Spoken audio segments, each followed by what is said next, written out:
Hello everybody, I'm Arden. Welcome to another episode of Minecraft Enigmatica 2 Expert.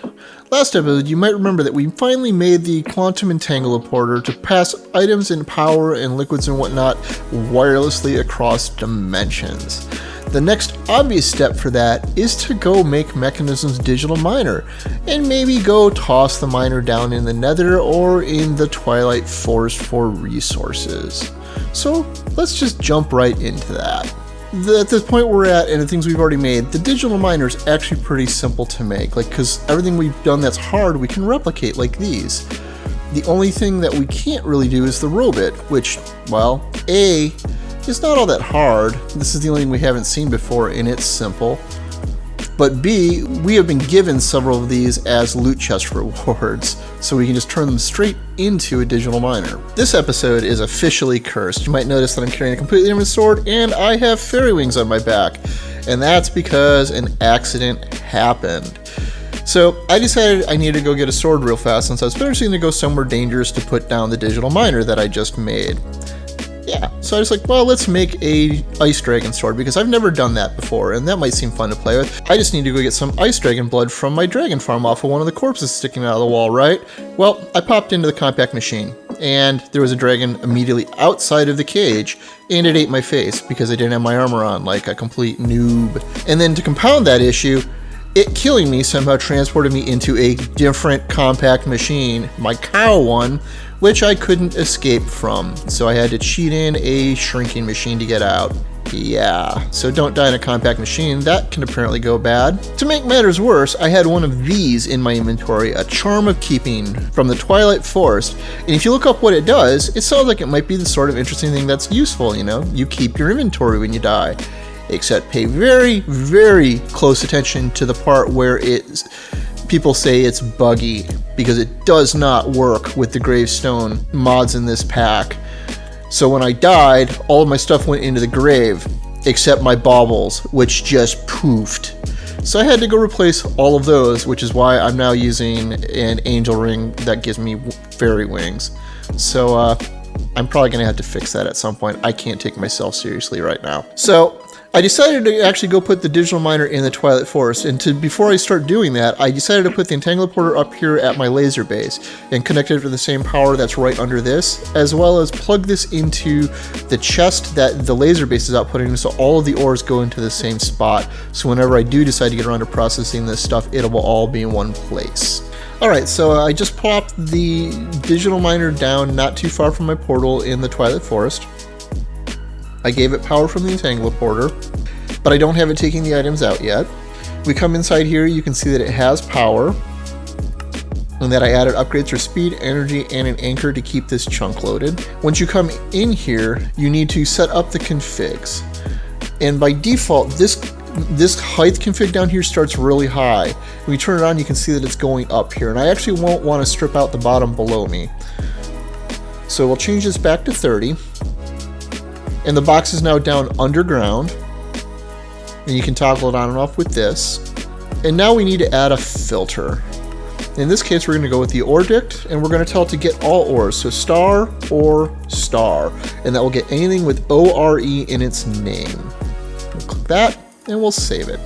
This will keep it from strip mining everything, because I don't really need the stone or the sand or clay or anything else right now. I might turn them on later, but for purposes of showing how this works, we're not going to do that. I'm not doing any sorting on the inventory right now, and I don't want to fill up the box on the other side. With that filter in place, we can now hit start, and you can see that it has 563 things that is identified below us to pull. We can increase the range if we want, but this is good enough. Silk Touch is on by default. That's this button right here.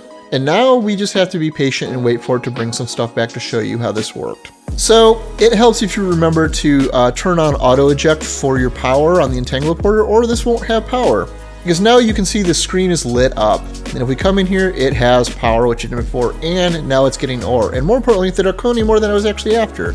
So that's useful. So now the next step would be to send this back into the Entangleoporter. And now that I've remembered to turn auto eject on the Entangleoporter back into base, you can see it starting to pull the ores back in from the Twilight Forest. So this is the sort of thing you can easily scale up and do for any of the planets or anywhere else you're going to need in the future, and just walk away, just let it run, give it a large area and just let it go. Well, Now that I've made the digital miner and let it run for a little bit, I have a bit of a mess to clean up, so I guess I should probably actually move forward with some ore processing and get around to setting up the Mekanism Ore Duplication chain, or at least part of it. So have I mentioned that this episode is cursed? Because this is about the third time I've completely rebuilt this and refilmed this segment. So regarding Mekanism Ore Duplication, it comes in 5 different tiers. It starts down here in tier 1 with the energized smelter, which just turns ore into ingots, no duplication. Tier 2 adds the enrichment chamber, and this acts like the pulverizer from thermal expansion or the macerator from Industrial Craft 2, and this doubles your ore. Tier 3 gets a bit more complicated, and it starts over here with an electrolytic separator, turning water into hydrogen and oxygen, of which we want the oxygen. The oxygen then feeds into a purification chamber, which combines the oxygen with an ore to produce a chunk that gets passed into a crusher, which then breaks it down and passes it into the enrichment chamber for ore tripling. Once we get up to ore quadrupling and quintupling, things get extremely complicated, and I'm not going to bother going down that route for now. That just seems like overkill to me. So the way I have this set up, you can see that I have an XNet controller running cables to all of the machines.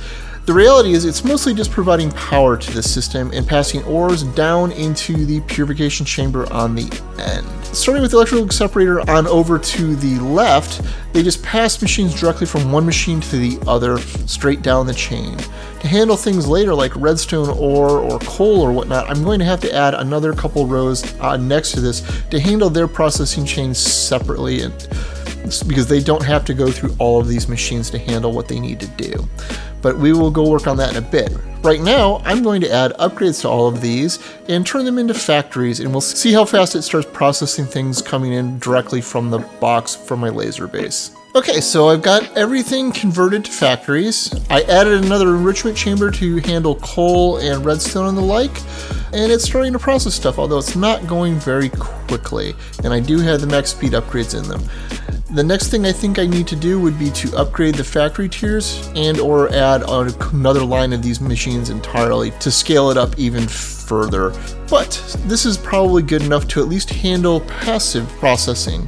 I still need to add a pulverizer to this room to handle things like oil shale and apatite, which have increased drop rates from those. But for now, I think I'm going to call it good. So despite this episode being completely cursed, I think I'm going to call it here for today, folks.